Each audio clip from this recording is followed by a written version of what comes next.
what does it really mean to walk in the Spirit and not in the flesh? Because if you think that it's about behaving better, you'll miss the whole point.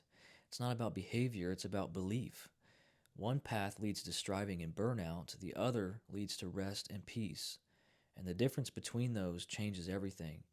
In Galatians 6:8, Paul says, if you sow to the flesh, you'll reap corruption.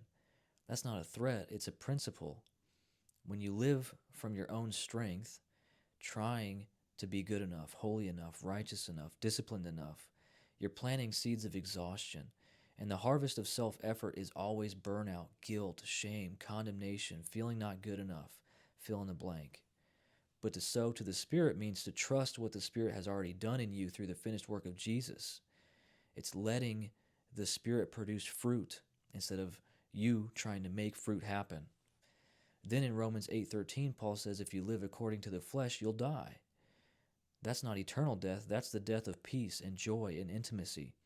The death that happens from trying to live out of your own strength. And that's not rest at all. And then Paul says, if by the Spirit you put to death the deeds of the body, that means allowing the truth of who you are in Christ to dismantle the lies that keep you striving. When you believe your old self already died with Jesus, the need to fight it ends because you're no longer trying to kill something that's already dead. The flesh says, do more.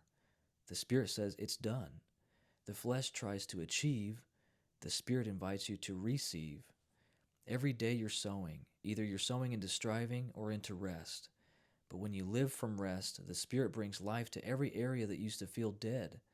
So really you could put this all into one sentence by saying, who are you really trusting in, yourself or Jesus? Because if you trust in yourself, you're walking in the flesh. And if you are trusting in Jesus and His truth over the lies, you're walking in the Spirit.